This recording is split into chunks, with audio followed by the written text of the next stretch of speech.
तक वो अपना रूट कॉज समझ नहीं पाए।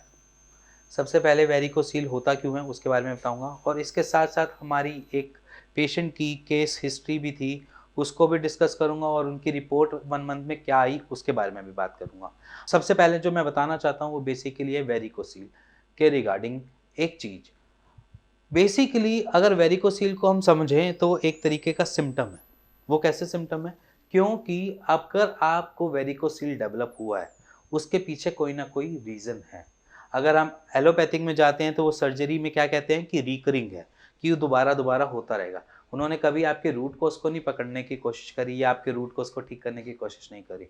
बट आयुर्वेद में क्या कहते हैं कि सबसे पहले जड़ है, उसके आगे सारी चीज़ें हैं। मतलब मान के चलो एक पेड़ की एक नीचे की सारा रूट जिसकी वजह से वो पेड़ खड़ा है, उसके बाद में उसके सारे सिम्टम्स जो उसके फैले हुए हैं। तो सबसे पहले वेरिकोसील अगर हम आयुर्वेद में देखा जाए तो वो एक तरीके से सिम्टम को रिप्रेजेंट करता है, ना कि वो एक बीमारी है। अगर मैं बोलूँ तो वेरिकोसील बेसिकली एक सिम्टम है किसी ना किसी बीमारी का। अब बीमारी क्या है? देखो, हम आयुर्वेद में 3 चीज़ों का हमेशा सब में ही बात करते हैं, वात, पित्त और कफ के बारे में। वात, पित्त और कफ की अलग-अलग टाइप की बॉडीज़ होती हैं, बल्कि ये तीनों चीज़ें एक बॉडी में भी मिलती है, एक पूरे शरीर में मिलती है। अगर आपका वात डिसऑर्डर है या जैसे मैं बोलूँ वात डिस्टर्ब्ड है, जिसकी वजह से आपको वेरिकोसील एज़ अ सिम्पटम दिखाई दे जाता है। वो कैसे दिखाई दे जाता है और वेरिकोसील खराब कैसे होता है, उसके बारे में पहले बात करते हैं। वेरिकोसील में बेसिकली आपको दिक्कत आती है आपके ब्लड सप्लाई में, ब्लड सर्कुलेशन में। अगर हम वेरिकोसील की बात करें या हम वात डिसऑर्डर की बात करें, तो वात का मतलब ही ये होता है कि हमारा ब्लड सर्कुलेशन, शरीर का ब्लड सर्कुलेशन। अगर शरीर का ब्लड सर्कुलेशन सही है तो वात डिस्टर्ब नहीं होगा और आपको वेरिकोसील कभी बनेगा नहीं।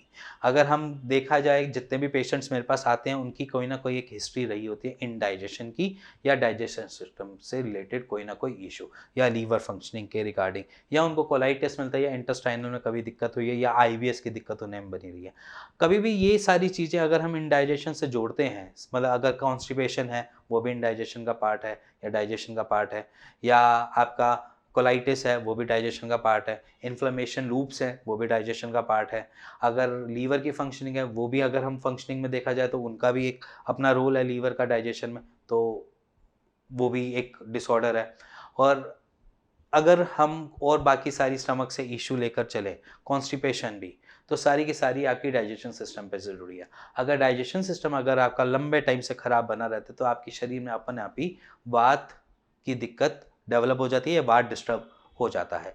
वात डिस्टर्ब होने के बाद क्या होता है? हमारी ब्लड सर्कुलेशन, और ब्लड सर्कुलेशन बेसिकली आपकी हर वेन्स में जा रही है, आ रही है, सब जगह जा रहा है, दौड़ रहा है खून।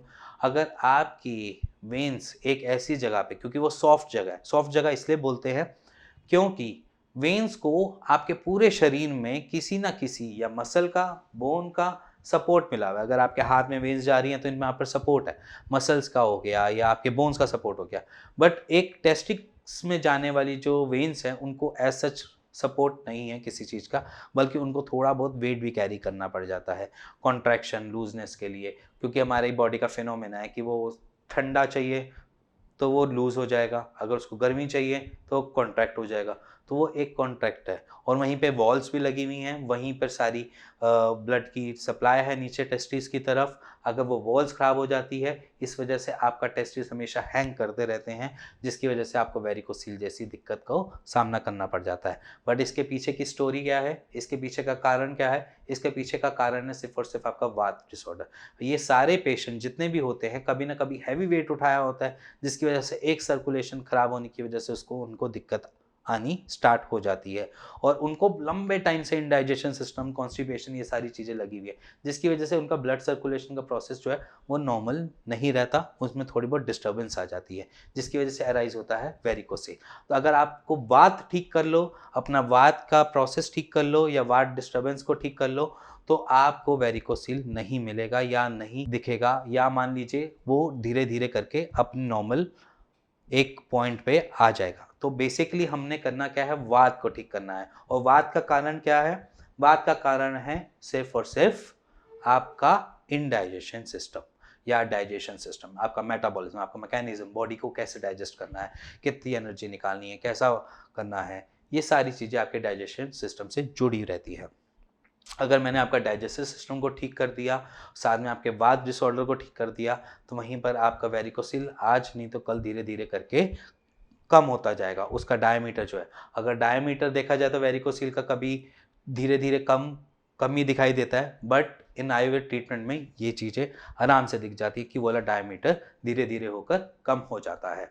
अब इसके पीछे का सिनेरियो समझ में आ गया कि हमने वात और डाइजेशन सिस्टम, जो हमारा डाइजेस्टिव सिस्टम है, उसको ठीक करना है। उसके साथ-साथ पैरेलली खुद ही खुद वेरिकोसिल अपने आप ठीक हो जाता है बेसिकली। और इसके साथ मैं आपको पेशेंट की भी एक रिपोर्ट कराता हूँ, क्योंकि उन्होंने 1 मंथ का ट्रीटमेंट लिया है अप्रॉक्सिमेटली, तो वो शायद आज ही उनकी रिपोर्ट मेरे साथ शेयर हुई है। तो उन्होंने 1 मंथ में क्या किया, क्योंकि हम अप्रॉक्सिमेटली अपने हर पेशेंट को कहते हैं कि आपने 40 या 45 डेज़ में एक रिपोर्ट हमें भेजनी है, जिसकी वजह से हमें भी पता चलता रहे कि कितनी रिकवरी हो रही है, कितनी पेशेंट में रिकवरी देखी जा रही है, कितनी जल्दी उनमें ठीक हो रही है। तो उसी वजह से हमने ऐसे ही रैंडमली आज एक पेशेंट से बात करते-करते उनकी रिपोर्ट मँगवाई।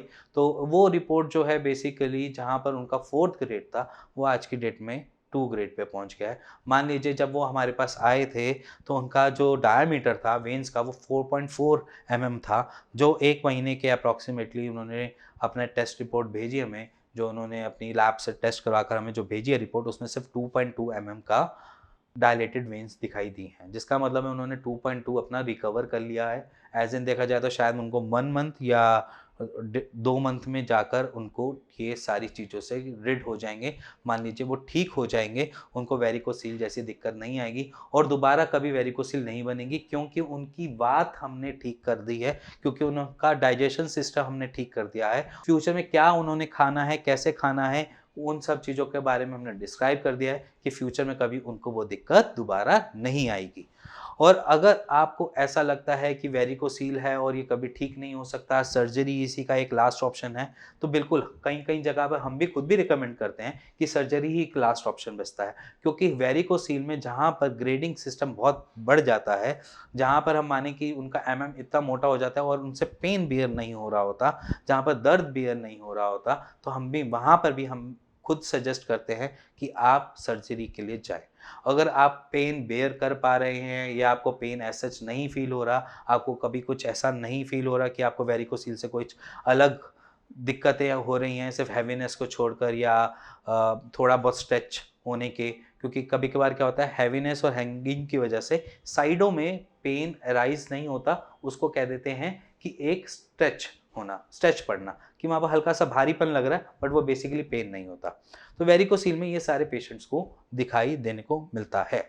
और आपके मन में कैसी भी क्वेरी है वेरिकोसील के रिगार्डिंग, कि आप जानना चाहते हैं, पूछना चाहते हैं कि वेरिकोसील ऐसा क्यों हो गया, मेरे साथ क्यों हो गया, और इसके साथ-साथ कॉन्सिक्वेंसेस ज़रूरी नहीं है सबके सीमेन एनालिसिस की रिपोर्ट जो हमारे पास आती है, सभी की सभी लो होती है, क्योंकि बहुत से पेशेंट्स को ऐसा कुछ नहीं फ़र्क पड़ता उनके सीमेन एनालिसिस के वेरिकोसील से, और बहुतों को ऐसा लगता है कि वेरिकोसील की वजह से उनको ईडी की दिक्कत हो गई है। ऐसा बिल्कुल नहीं है।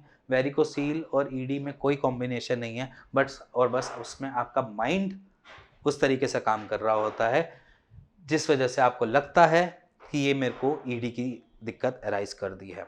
और अगर आपके मन में कैसी भी क्वेरी है वेरिकोसील के रिगार्डिंग, जानना चाहते हैं, पूछना चाहते हैं, तो आप नीचे दिए हुए नंबर पे कॉल कर सकते हैं, अपनी रिपोर्ट्स को भी शेयर कर सकते हैं व्हाट्सएप के थ्रू इसी नंबर पर, और मेरी टीम से और मुझसे बात कर सकते हैं और जान सकते हैं उसका एक राइट सॉल्यूशन। और अगर आपको ये वीडियो पसंद आई हो तो please like, share, bell icon दबा दीजिएगा। Thank you and thank you very much.